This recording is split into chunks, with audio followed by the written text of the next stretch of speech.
This is the Beyond the Dojo podcast. I'm Lauren. I'm Jeremiah. And actually, I want to share a story that happened like about 6 months ago now, only because we haven't done podcast episodes as frequently, but it was really funny. So one of the last times I was teaching the advanced class, I had all of the students were sparring, and our black belt Raylan was sparring with, at the time he was a 4th Q Wolf. And as I'm sitting on the stool with my pregnant self, watching and observing all of the sparring, I see Wolf trying to do some spinny shit because he thought it was funny. And next thing I know, he turns and I hear a and his face gets really red. So apparently he had spun and Raylan thought he was going to do a spinning back kick, went to down block and slapped him right on the ass. There you go. And it was just glorious. And I think I almost fell off the stool laughing. So he's a brown belt now. Or he's a 3rd Q now. But anyway, it was funny at the time. Yeah. So speaking of being pregnant, I'm not anymore. The baby is asleep in the room. And we are 5.5 weeks postpartum at this point. So we are still trying to get the naps on schedule. So we'll see how much of this episode we're able to get through. This might be a 2-parter, depending on whether or not she wakes up. Yeah. Yeah. Basically. But this is an episode I wanted to do for a while, where we're going to kind of chat through what it's like to train through pregnancy. And before you click it off because you're not going to ever be pregnant or you've already been pregnant, the reason that I want to talk about this is because it helps if, number one, you are pregnant or are going to be pregnant, but also if you're training alongside someone, a karateka who's pregnant, or if you're teaching one who is pregnant, because there are a lot of things I thought training through pregnancy was going to look like prior to this, and I realized now that I was like totally wrong. Yes, right, dear? Right. Mm-hmm. Yeah, he knows. Okay, so you're right. You were totally wrong. Yes. So I found out I was pregnant at about 5.5 weeks, and then like right at 6.5 weeks, and I felt fine at that point. Right at about 6 weeks was when the nausea started, and it wasn't like anything like hyperemesis gravidarum, which is where you like have to. So 3 days later. It was like a week later or more, yeah, something like that. Anyway, it wasn't like I had to be hospitalized by any means, and I really wasn't throwing up that much, but the nausea was pretty bad to the point that I couldn't eat very much until later in the day. I definitely couldn't strength train. I couldn't train karate. I couldn't go to work on some days, early on anyway. And I lost a lot of muscle mass at first. And I'm already a small person, so that made it harder. Plus, I'm pregnant, trying to grow a baby. So early on is very tough. And I have to say that was probably the toughest part of the whole pregnancy, besides the actual labor, was the nausea and trying to work around that. It probably wasn't until about 14 weeks it was completely gone. That was the toughest part? Yeah, even tougher than being giant. Besides the labor.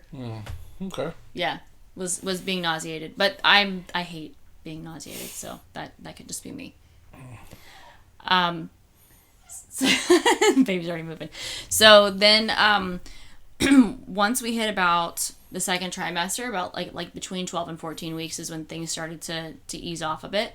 And it was really important to me going into pregnancy to continue being active. All of the research shows that for the most part, pregnant women can pretty much do the same things that non-pregnant women can do. But there are some caveats to that I discovered while going through pregnancy. So definitely like the nausea made it harder to be active. But then once I hit second trimester, I was able to start training again. But I remember like the first day I went back to training in the black belt class, I was so sore after that. And it was like I hadn't trained. I mean, I hadn't trained in maybe 6 weeks consistently, but that was like hard to wrap my mind around being sore again with training. And then I also like had a decrease in strength, a little bit of a decrease in speed. I was starting to get a little bit bigger at that time, so that was that was interesting, to say the least. Hmm. Yeah. Gi started to fit less and less. Right. My black belt started to get a little bit shorter the further along pregnancy went, and then I actually ended up having to switch to a different type of uniform because I got pretty big there. Yeah. Yeah. I think got to a point where you're not even wearing a uniform. You're just wearing the bottoms and Yeah. a shirt over. Just the stretchy pants and then a t-shirt, and I gave up on the belt at one point by the third trimester. Yeah. But it was weird because in the second trimester, like I felt really good and I felt pretty strong. I was able to do some strength training. I was still trying to train twice a week if I could. But actually by that point, I realized that I could not do the strength training on my own. With karate, we have a structured class that I was able to go to. So that made it easier, to have some accountability. But strength training and keeping up my muscle mass, it wasn't going to happen. What was the main limiting factor for you not being able to train or anything like that physically? I was really tired. I was tired a lot. There's a lot of fatigue, and then I think it was like a mental block at that point. I could maybe motivation, but I think we were on vacation, and I remember texting. Ivy she coaches at our studio as well, and she works primarily with pre and postnatal women, and we had talked about this kind of thing extensively, and I just realized, I know what to do, but I'm not going to do it. So that was actually the first time I've ever hired my own trainer. I've never worked with a personal trainer before, even though that's what I do for a living. I've never worked with one before. So that was the first time I'd hired somebody. And she was able to get me on the right track. And granted, we were doing stuff once a week, but that was enough to keep me going. And that started probably about week 12 or 13, working with her. So I was able to train karate at least once a week. I was able to do some strength training once a week. And I felt a lot stronger, and I was able to actually lift a significant amount. But a couple things happened. One, when you're going through pregnancy, you have a lot of hormones going through your body. That's part of what makes you nauseated. But you also have a lot of joint laxity, and your susceptibility to injury is a lot higher. So you have to be really careful. Even if you feel really good, sometimes you have to be careful about going through quick movements, because you can put a lot of strain on your joints. And that was something that was difficult for me at first. Not that we train super, super fast, but I was trying to be cautious because I have had some overuse injuries in the past. But overall, joints actually felt pretty good. All of the injuries that I had prior, like my hips and my knee and my foot, everything actually felt pretty good while I was pregnant. I didn't really feel like I had any of those issues, but it was something I was trying to be careful about. So from there, let's see. So that was my second trimester. I gradually got more and more fatigued, and training became interesting. I've never been on the heavier side. I've only gained a significant amount of weight once, and this put, I gained, in my pregnancy, I gained about 30 pounds, which is over a quarter of my body weight, which is a lot if you extrapolate that for yourself. And by the second trimester, I try to put it in perspective for the males. I'm that's you gaining 80 pounds. I mean, it was a lot. But by the end of my second trimester, I was starting to get fairly large. So even getting into certain stances, my legs could kind of do it, but then I was getting a lot of forward pressure and a lot of weight kind of pulling me into anterior tilt. So that became very interesting, is trying to control the pelvic position while my belly is kind of pulling me into an arched back, pulling me into an anterior tilt. And if you know a lot about basically the way your anatomy functions whenever you're doing athletic movement, an anterior tilt is great for power transfer, but it's hard to control your center, in quotes. It's hard to control where your body is going if you're constantly tipping the top of the pelvis forward. And people who struggle with any kind of gut fat, or people who are pregnant, they are kind of struggling to hold that position. So that became very interesting for me. Yeah. Okay. So I mean, it's a daily struggle with me. I'm just saying, Okay. Well, one of the things that also became really, I became really aware of during pregnancy was the interplay between your breathing and your abdominals and your pelvic floor.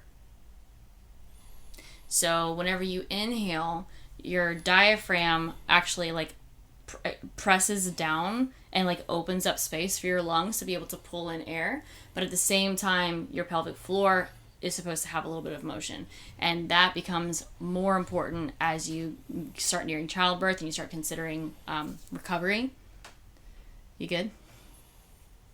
Okay. You're getting freaked out by this. no, I'm just trying to I'm trying to literally breathe and try to feel the things you're talking about. Yeah. So as you so this is something that Ivy taught me, and then I also practice extensively. So if you think about breathing in, as you inhale, your belly kind of presses out, your rib cage kind of expands. This is a common breathing technique where you're trying to 360 degree breathing. You're trying to expand through your whole midsection. As that happens, if you learn to relax the pelvic floor, it'll also drop slightly. So both of those, they're both basically diaphragms. They both kind of drop, and then as you exhale, they both come up. But the pelvic floor, you have to think about a little bit more actively. And then the diaphragm, you have to allow your basically your upper respiratory kind of stuff, like your chest and your throat, to relax in order to make that happen to where it's happening from your abdominals and not so much from your chest. And so your diaphragm is doing more of the work.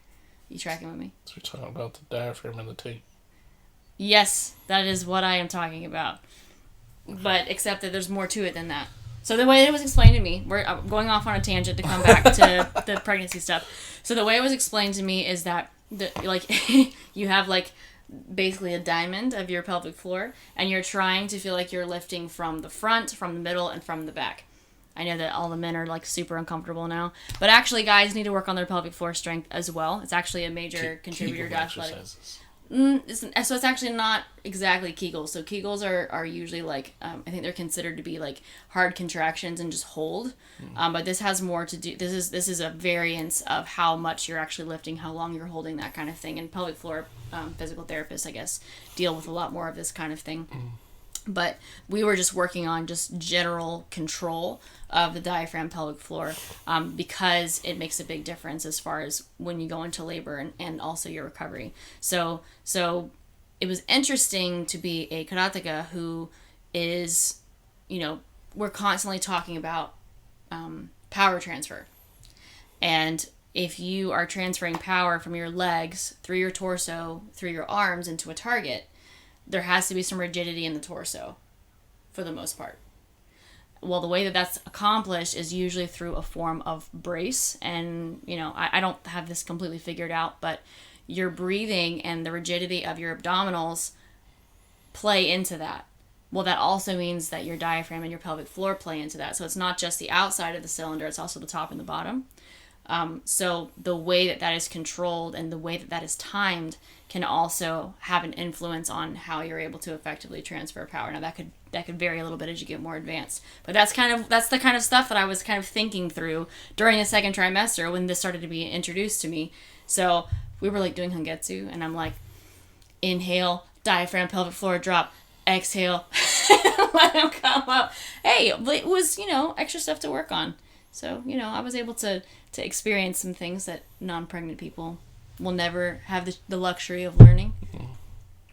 Yeah. I'm trying to lift my kite up and down by the outside edges. Your kite? Yes, my kite. Oh, I was like, what is that? Well, that's what I thought of it like a diamond, but I guess a kite is a diamond. It looked like a kite. He was like, you gotta lift it from the outside edges. Lift your kite. There you go. So you can think about kite? Lifting your kite.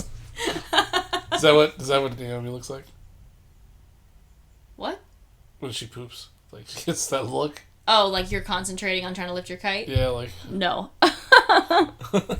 So So that's some of the things that started to be introduced to me my second trimester out of necessity, because now my body's changing and I'm trying to learn to control the position of my pelvis. I'm trying to learn to manage the pressure, the intra-abdominal pressure. Essentially what that was is managing intra-abdominal pressure is a major issue for pregnant women in general, but particularly athletes. So especially if I was still lifting heavy or something, I definitely would have to control that pressure. Now, I couldn't lift heavy throughout pregnancy. My strength had already declined to such a point that heavy for me was just holding the dumbbell and trying to basically get through it.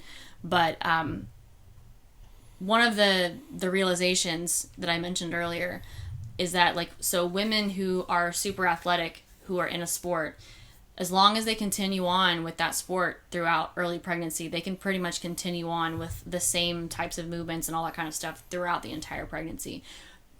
Really, they can continue on with basically the exact same regimen as long as they can physically handle it. But it's not really actually, this was introduced to me by another pre and postnatal fitness lady I'll talk about later. But just because you can do it doesn't necessarily mean you should. And it comes down to, once again, managing intra-abdominal pressure. Yeah, so that was a humbling thing, realization for me, is like, there are things that I can do. There are things that I can physically lift it. Like, my skeletal muscles are still, they're decently strong, even though I did lose a lot of muscle mass. But I didn't have the skill to control my intra-abdominal pressure enough with this now bulging belly and this change. I wouldn't have been able to effectively do that. And the consequence of poorly controlling the intra-abdominal pressure with pregnant women is it can be pelvic floor damage. It can be pelvic organ prolapse during or after pregnancy. Prolapse means that stuff starts to fall out. Or it has diastasis recti, which is where the linea alba, that's the tendon that runs along the center of your rectus abdominis, of your abs, it actually starts to stretch a lot. And everybody gets that, but how well you manage your intra-abdominal pressure during pregnancy, within reason, because it's all stretching out, that will have an interplay as far as how well you recover and basically how well you're able to function your abs after pregnancy. So if I had continued to do super hardcore lifting and stuff during pregnancy and not manage that well, I could have, some massive gapping going on between both sets of abs. Oh. That's normal. Oh. Your abs. Yes, I know. This is all reproductive organ stuff here. I'll just say this. I have a higher respect for the woman's body. Yeah. You go through a lot. It goes through a lot, and there's a lot of change there. And then, like recovery obviously was pretty damn cool, too. Mm-hmm. Like that within that first couple days, how much smaller it got, and within the week or so, it was even... My belly, guys. Yeah, it's cool, isn't it? And, Yeah. Well, and part of the reason why was what I was doing from, before pregnancy and then also 12 weeks onward. And if you are active before pregnancy, it's way easier before pregnancy, and then during and then after, it's way easier to recover.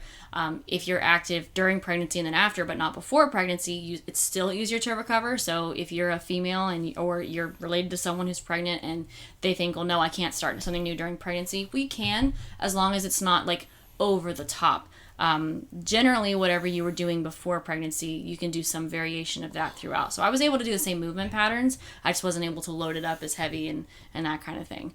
But what I did during that time is the reason I'm not fully recovered, but the reason I am where I am. So I did want to say that I had started training with Ivy.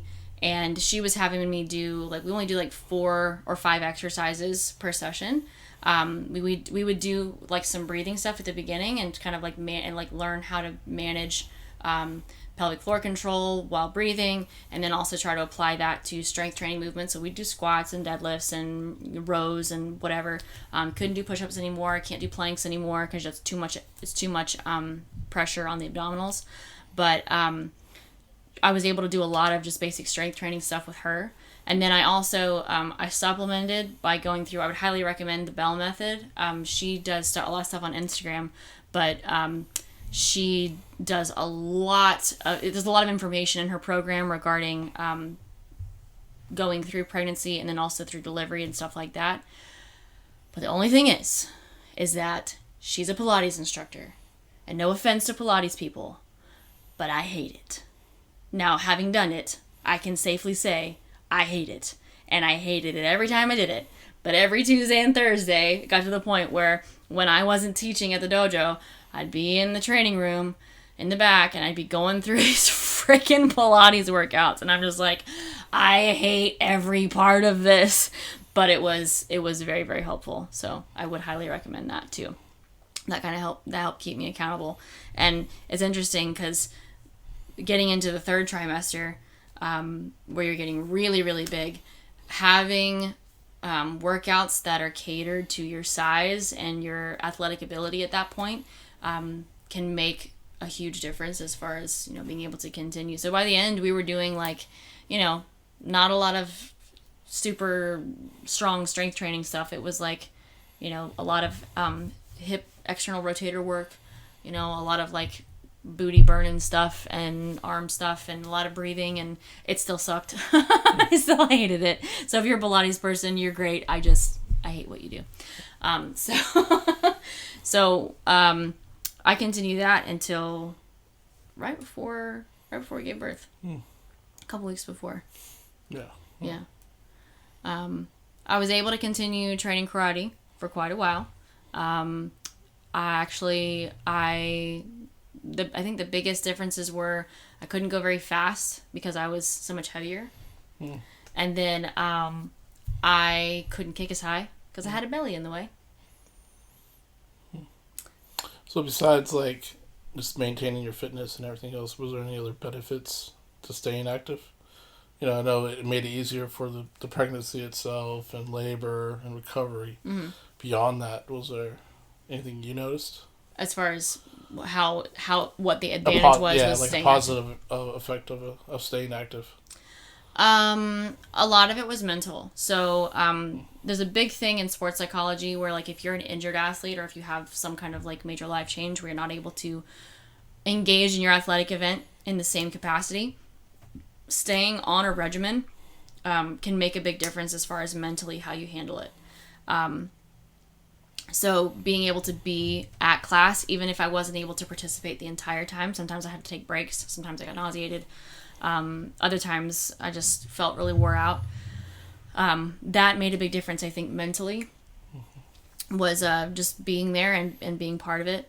And I remember at one point, one of the black belts that trains with us, Mick, he was like, it's incredible that you're still training. I think I was 36 or 37 weeks pregnant at that point. He was like, it's crazy that you're still training at this point. He's like, I don't understand how you're able to do this. But the reason was because I had done it almost the whole pregnancy. So if I had waited probably longer than that 12 weeks, past that point, so at that point I hadn't trained for about 5 or 6 weeks. That was the downtime of not training. So if I had waited longer than that, or if I had been really sporadic, it probably would have been almost impossible to continue training. Because there's no way I would have been able to pick up, I've been able to not train until 36 weeks and then have this huge belly and then try to start training again. No, I would have been completely exhausted. But people would get on to me at the dojo about doing stuff, and even my clients, picking stuff up, moving it around, demonstrating movements and stuff, and I'm like, physically I'm fine, I can show it. It's a little harder than it normally would be, but I am able to continue doing this stuff because I did it, I've done it this whole time. So even being about 30 pounds heavier in a relatively short period of time, I was able to continue on doing all of that. So that's kind of the gist of being pregnant. And then I think I continued training until about 38 weeks. No, not 38. Probably about that 37 week mark, because then we were on Christmas break. And then I delivered at 39 and a half weeks. So I know that being active can help a lot with labor and delivery, and especially understanding control of the breath, pelvic floor, all of that stuff helps with pushing. There's lots of, instructional stuff out there on that, and I'm definitely not qualified to teach any of that. But it does help a lot with delivery. I'm sure that it helps with labor, but mine was awful.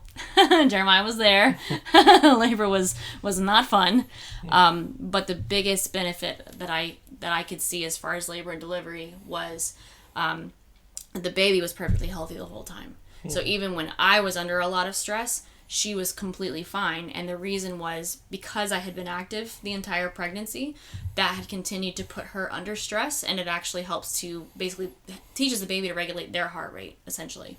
So by the time I went to deliver, she was totally fine. I'm freaking out screaming, and she just like, like normal heart rate, no issues.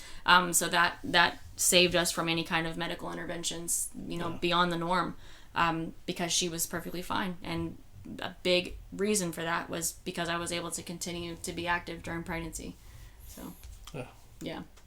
So, like I said, I am 5.5 weeks postpartum, and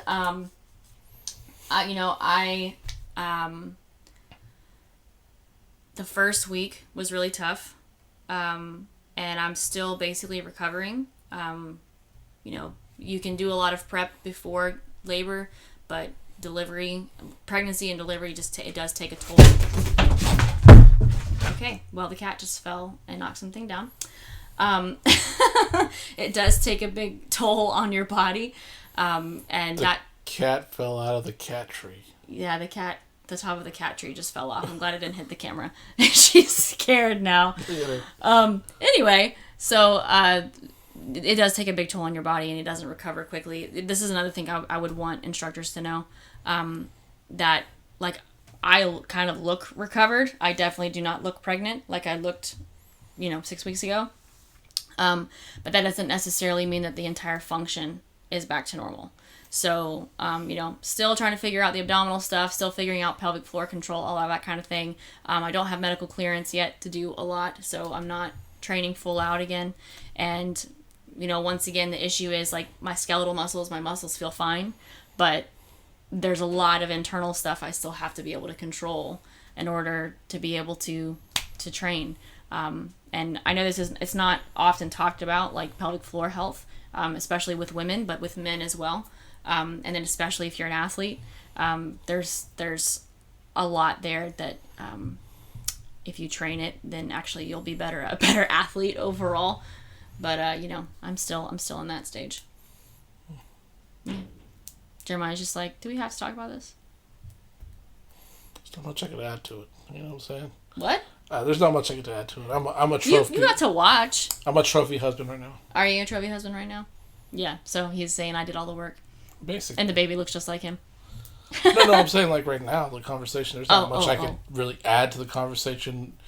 Pretty thorough, so it wasn't like there was much I could ask. Well, did you notice anything about me during pregnancy besides things I want to share, people? I guess. Like, about training. No. You just didn't notice anything? No. Completely. I did a lot less spinny shit. Sure. I didn't pay attention. Yeah.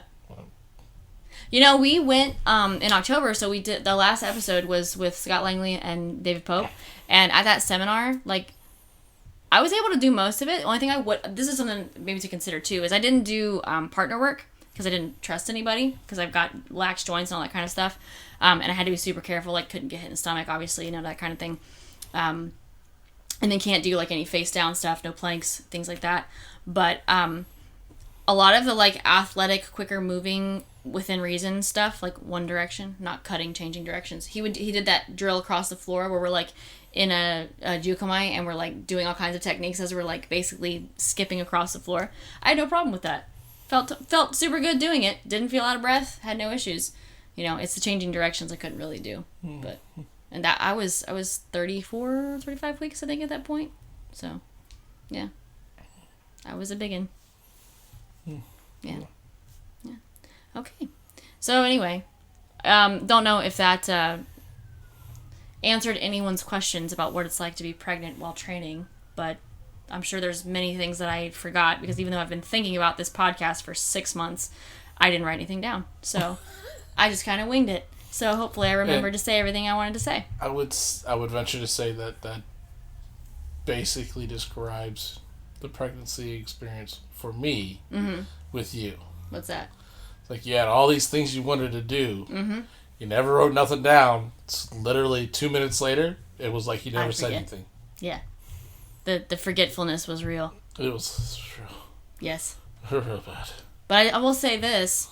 Having a newborn and having to handle nap times, man, you become so efficient at things, because when they nap, you just do all the things. And I totally get, like, you're supposed to nap when the baby naps. I nap when she's napping on me. But if she's napping by herself, I'm like getting all the things done. So right now we are rushing through a podcast that we've been trying to do since way before I actually gave birth. Exactly. So, yeah. But anyway, we're I'll hopefully be somewhat recovered soon. Yeah. And be able to move normally. I'm still doing some strength training stuff. I can only do, gradual things. They don't want me to squat or lunge or anything like that. Right. Have all my organs fall out. So, yes. So, dear, what are you working on?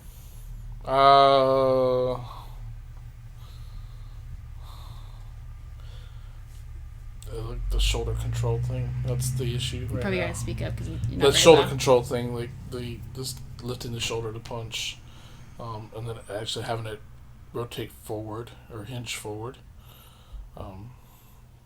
That's what I've been working on. What do you mean? Okay, you gotta explain that some more. That dislocated shoulder thing, the decoupling of the shoulder. You're trying to not do that? Yeah, I'm trying to avoid that. Trying Yeah. to control the shoulder position better. Mm-hmm. That's what I'm working on. That's like the thing. Mm-hmm. And I'm doing it through the pivot drill and other drills. Gotcha. So trying to avoid sending that shoulder blade away from your spine and shoulder going forward and all that kind of stuff. basically. Gotcha. You haven't been working on anything. I am working on stuff.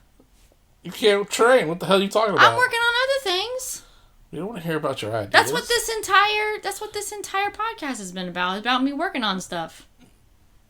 No, it's about what you did. Well, what I'm still doing too. You're not doing I'm still doing some strength training stuff, guys. I just said that, but basically, I'm trying to make sure that I can function. And now I'm like, man, when you can't train for like 6 weeks, and you're like, because sometimes it gets really boring after a while. You're like, oh my god, I'm gonna freaking train today. And then you have weeks and weeks where you can't train. You're like, dadgummit, I bet I could do like a front stance or something. And so now I have, oh, the camera just died. Okay, that's different. So now I got a subscription to UFC Fight Pass, and I've been watching UFC fights. So me and the baby are watching UFC while mommy can't train. Best thing to ever do is expose your child to violence. She ain't watching. She can barely even see my face. It's fine. Yeah. Anyway. Okay. Well, anyway, if you have any questions, you're welcome to drop them below. We are obviously out of the habit of podcasting because this was terrible. But thank you for listening. Thank you for listening. We'll be back soon. Bye. Bye.